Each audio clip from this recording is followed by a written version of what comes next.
"What are you doing?" I exclaimed, gripping my phone tighter. I drove to a park famous for its orchards, and there I met a pregnant woman. Incredibly, she was rummaging through the trash. Her clothes were tattered, and she looked like she hadn't bathed in days. Yet this woman was unmistakably my son's wife, Kathy. "What happened to you?" As soon as I spoke to her, she shook her head, denying it was her, and tried to flee. There was no mistaking her, so I instinctively grabbed her arm. She was extremely thin. Startled, I heard her stomach growl. "Are you hungry? Would you like to eat this?" I took out the lunch I had with me and handed it to her. "Thank you very much," she said in a fading voice, grabbing the lunch as if snatching it and quickly leaving the scene. Left behind, I stood there dumbfounded.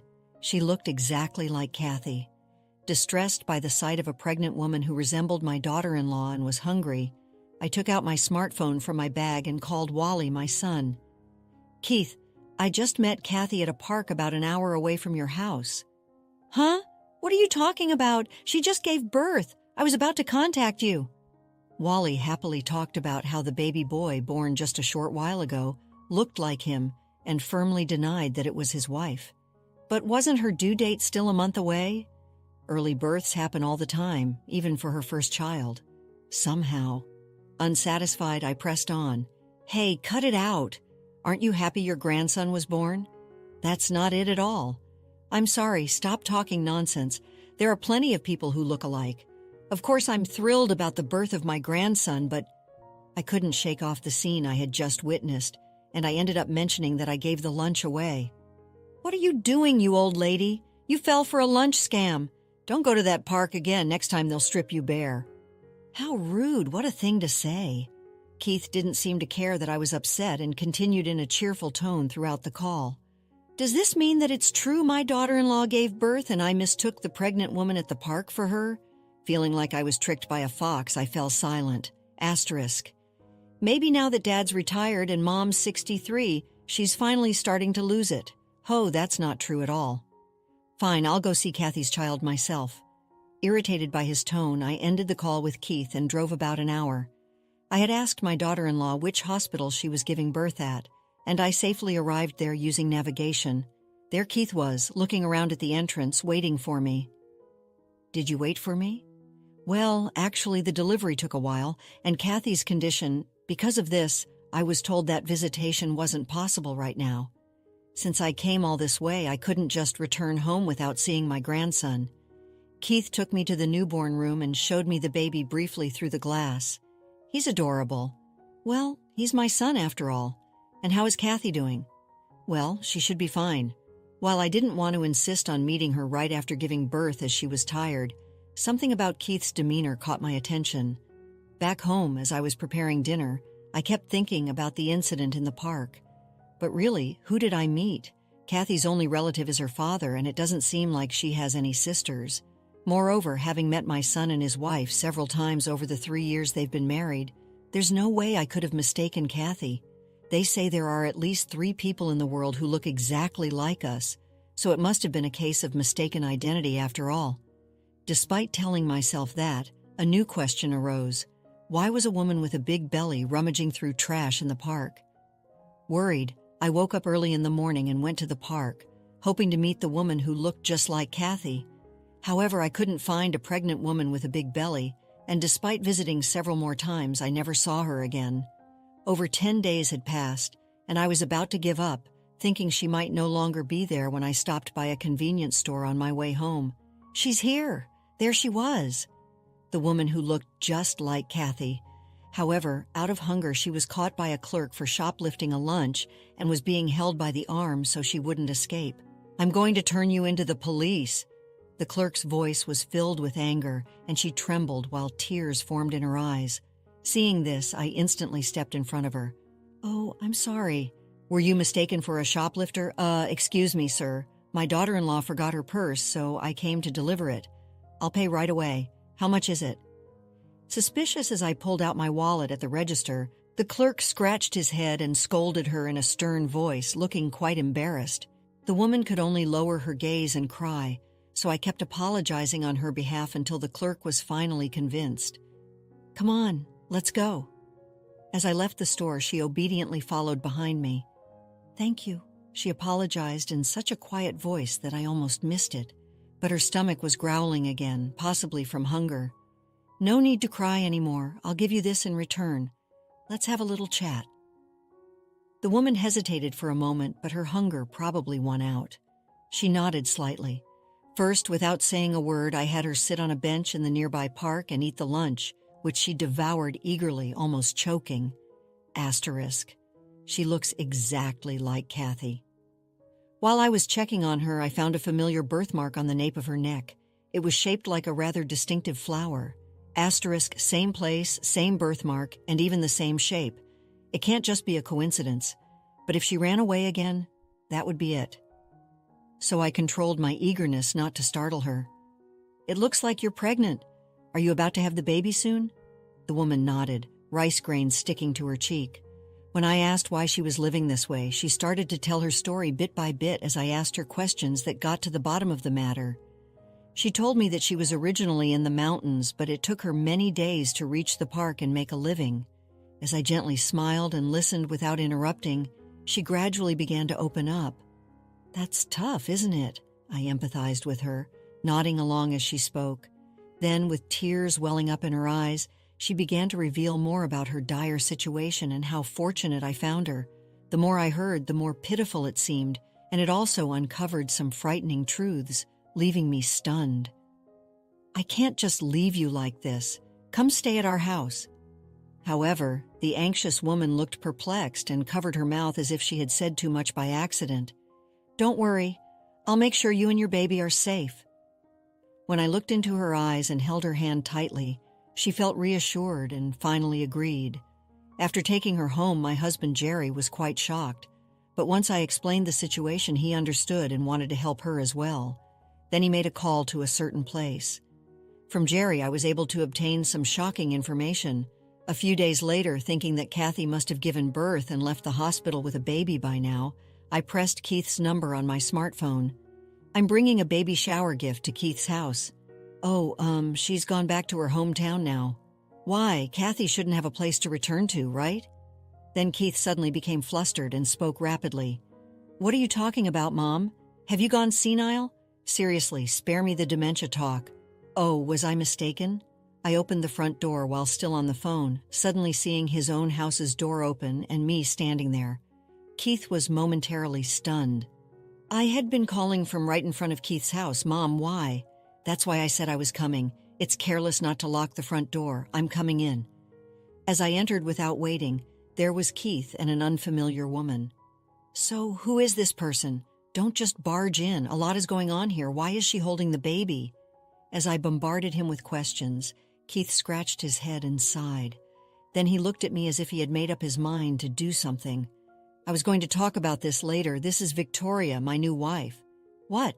What happened to Kathy? Isn't she about to give birth? Keith was evasive and replied, She went back to her parents' home. Her father passed away, so she shouldn't have any home to go back to. Oh, is that so? I stepped closer to Keith, giving him a stern look. Look, just after Kathy's father died, you kicked out your pregnant wife? That's shameful, even for my son. Mom, are you dreaming? Enough with the dodging. I know you left Kathy in the mountains. Indeed, the woman near term I met at the park was undeniably Kathy. During her talk after leaving the convenience store, she finally confided everything that had happened. By the way, she's being taken care of at our place. Keith clicked his tongue in annoyance. What, you knew? Keith began making excuses. It was Kathy. She cheated first. The child in her belly is another man's. Keith insisted bitterly. That's why he kicked Kathy out and started a new path with Victoria, the woman here with him. Let's do a DNA test to see whose story is true. I pulled out a swab that had been sent by a private testing facility. As I did so, Keith shook his head furiously, refusing. So I gently picked up a strand of hair that had fallen onto his shoulder, just in case. I'll take Keith's toothbrush, too. Stop it. Stop doing whatever you want. Be quiet. If it turns out you are the father of Kathy's baby, I'll file a police report, so be prepared. Keith seemed unaware that leaving a pregnant woman in the middle of winter in the mountains could be criminal. Despite such atrocious behavior, Keith pleaded for me to settle things quietly. What to do with you? I'll ask her directly. I went to the entrance, opened the door, and invited Kathy and Jerry, who had been waiting in the car, into the house. Jerry, with his heavy footsteps, and Kathy, with a fierce look on her face, entered. Keith must not have expected these two to come with me. As Kathy stepped closer and closer, Keith began to sweat and slowly back away. "Kathy, thank goodness you're safe." "Don't joke. I have no intention of forgiving you for falsely accusing me and putting our baby at risk. But since you're safe now, can't we just say all's well that ends?" "That's not funny at all. Do you understand how I felt having to travel for days from the foot of the mountain to the park, desperately trying to make it?" About a month ago, Kathy was invited by Keith for a drive, and while enjoying the scenery, she was left behind. She managed to make it to the park, but was too scared of what Keith might do to return home. Thus, she started living in the park, which had water and restroom facilities. Moreover, Kathy's father passed away 2 months ago, leaving her without a family home to rely on. Just thinking about how vulnerable she must have felt makes my heart ache. On top of that, Kathy was under the impression that we believed she had cheated and gotten pregnant, as Keith had angrily told her. So she even thought that if we found her, she would be sent to the next world, as he had told her. The reason she tried to flee instead of seeking help when she met me was because of all this. "Explain why you did such a terrible thing. If I explain, will you keep the police out of this?" "Well, I'll think about it. Come on, hurry up and tell me," shouted at me and glared at by Jerry. Keith, perhaps realizing he could no longer evade the truth, opened his mouth reluctantly. "I got close with Victoria at a high school reunion 7 months ago, and she got pregnant right away. It must be fate." "That's no reason to abandon Kathy. Victoria is the same age as me, but Kathy is 3 years older, a real old maid. Besides, Victoria's father owns a company, so eventually I can take over. Not only that, but it was said that Kathy's baby would likely be a girl since Victoria's child is a boy." Keith spouted all sorts of excuses about being able to leave the company to him as his successor after he became the boss. "By the way, I've already divorced Kathy and registered my marriage with Victoria, so it's too late." "I don't remember signing any divorce papers." "I forged your signature," Keith boldly declared. That's a forgery of official documents, a crime." What felt as much as he's my son, I can't just let him continue like this. "So you've just added one crime on top of another? You're truly the worst." "I've told you everything, so don't get the police involved. I'm cutting ties with a good-for-nothing like you. Don't ever contact us again." Unfazed by the possibility of not involving the police, Keith responded calmly, "As you wish." He seemed oblivious to his father, who had been silently giving him a fearsome glare from behind Kathy. For Keith, money and status must be everything right now. We were completely appalled by Keith's lack of remorse, but I decided to share a piece of crucial information. "You know Victoria's father's company is about to go under, right? Are you okay with that?" My father worked with his company before he retired. I got the news from an old subordinate. "No, wait, good luck turning around a company that's drowning in debt. That can't be true," Keith asserted. "I heard it from someone reliable, so there's no mistake," Jerry replied. "That's not possible, right? That can't be true, right?" Keith kept asking Victoria over and over. However, she remained silent and looked down. Her demeanor was perhaps the biggest proof of all. "For starters, give back the savings you took by falsely accusing me of cheating and the life insurance policy of my father. The savings are joint property, right? The money was from before our marriage, which I had been saving since I was young. It should be about $338,000, right?" "I've already spent the savings," Keith muttered, sighing heavily. Kathy insisted on getting everything back and confronted Keith. Faced with these unexpected facts, the foolish son was only able to widen his eyes in shock. "Moreover, you can't receive my father's life insurance money, Keith. You're not a legal heir." Faced with further setbacks, my son's body began to tremble. Then he directed his frustration at Victoria. "How could you deceive me? My dream of becoming president is crumbling down. What are you going to do about this? It's your fault for being fooled. I was looking for a man to support me at the reunion because my father's company was in trouble." As they continued to hurl insults at each other, Victoria revealed her motive. She had reconnected with Keith at the reunion and got pregnant, thinking everything was going according to her plan. Keith is terrible, but Victoria is equally manipulative. In a way, they are similar and perhaps suit each other. However, I was fed up with watching them squabble, so I clapped my hands loudly. Okay, that's enough. Hey, Victoria, was your child premature? No, he was born on the expected due date. I'm not asking you generally. Childbirth takes about 9 months, so he shouldn't have been born this early. Keith pulled out his smartphone from his pocket and began checking to confirm the truth. After a moment of realization, he glared at Victoria. Did you lie to me? He is the father of that child. Victoria bit her lip and remained silent. It looks like we need a DNA test for Keith and Victoria. I handed Keith the swab that had been sent from the testing lab. As Keith approached the baby with the swab, Victoria quickly moved the child away from him. Keith's face fell into despair. It's a lie. Seeing is believing. There's no need for a test. Keith and Victoria, you each owe Kathy $20,000 in damages for infidelity. At my words, Keith's eyes widened as if he had been hit by a shock. What? Why? It's only fair, plus we'll add damages for the distress caused to Kathy. And that's not all. You'll also be paying $600 a month for child support until the child is 20. Wait a minute, I'm going to be drowning in debt. Hearing the specific amounts, sweat dripped down Keith's forehead. All these are just the consequences of your actions. Oh, and you'll be dealing with the police too. Wait, you said if I told you everything, you wouldn't call the police. I've decided to report it after all. Tough luck.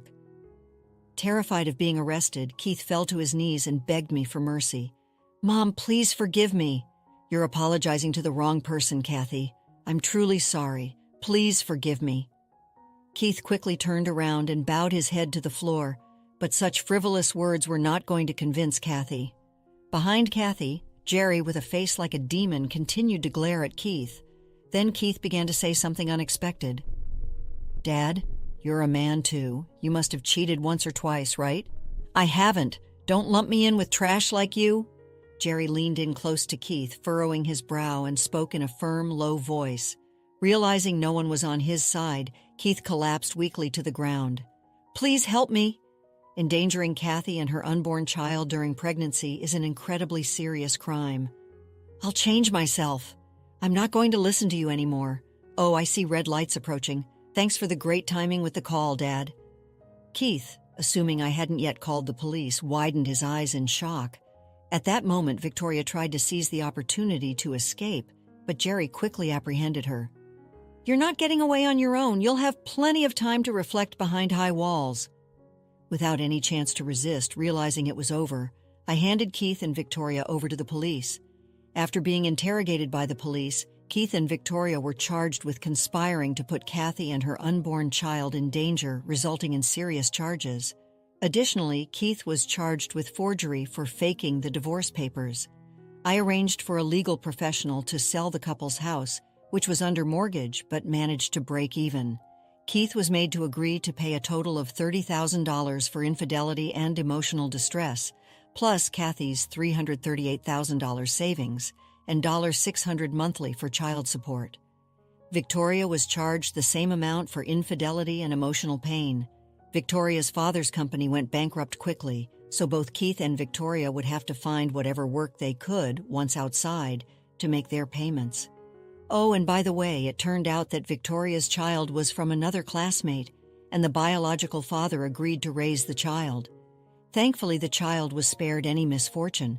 Kathy later gave birth to a beautiful baby girl. After discussing with Jerry, we decided to formally adopt Kathy and have her live with us. With the sound of a healthy baby's laughter filling our home, we've been enjoying our days, busily taking care of our expanded family. Let's conclude the story shortly. Keith and Victoria faced the consequences of their deceitful actions. Justice was served, and they were left to rebuild their lives, burdened by debt and the weight of their choices. Kathy, free from their manipulative grasp, found solace and safety in our home.